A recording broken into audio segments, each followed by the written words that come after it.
எத்தனை வாட்டி ரோஸ்மேரி செடி எடுத்து வச்சாலும் காஞ்சு போயிடுது, நம்ம ஊர் கிளைமேட்டுக்கு வரவே மாட்டேங்குது அப்படின்னு ஃபீல் பண்ணுறவங்களா நீங்கள்? கண்டிப்பாக நீங்கள் நம்ம ரோஸ்மேரி லீவ்ஸ், ட்ரைட் ரோஸ்மேரி லீவ்ஸை ட்ரை பண்ணி பார்க்கலாம்.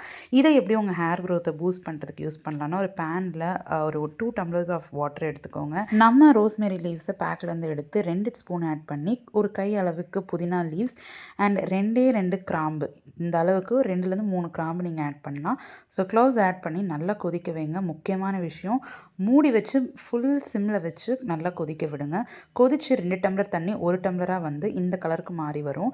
ஸோ இப்படி மாறி வரும்போது உங்களுக்கு பிடிச்ச ஸ்ப்ரே பாட்டில் ஒன்று, இந்த மாதிரி கோம் ஸ்ப்ரே பாட்டில் இல்லைனா நார்மல் ஸ்ப்ரே பாட்டிலை நீங்கள் போட்டு ஒரு 10 டேஸ்க்கு உங்களுடைய ரெஃப்ரிஜரேட்டரில் நீங்கள் ஸ்டோர் பண்ணிக்கலாம். இதுலேருந்து ஒரு பாதி பாகம் எடுத்துகிட்டு நீங்கள் என்ன பண்ணலாம் அப்படின்னா, ஹேர் வாஷ் பண்ணுற அன்றைக்கி கடைசியாக ஷாம்பூ, கண்டிஷனர் எல்லாம் போட்டு ஃபைனலாக இதை ஊற்றிக்கிட்டீங்க அப்படின்னா சூப்பராக ஹேர் க்ரோத். இந்த ரீக்ரோத் டிஐஒயை உங்கள் வீட்டில் ட்ரை பண்ணுறதுக்கு நம்மக்கிட்ட ரோஸ்மேரி லீவ்ஸ் அவைலபிளாக இருக்குது. நம்மக்கிட்ட 50 கிராம்ஸ் ஆஃப் ரோஸ்மேரி லீவ்ஸ் வெறும் 75 ருபீஸ் தான். ஸோ சீக்கிரமாகவே உங்கள் ஆர்டர்ஸை ப்ளேஸ்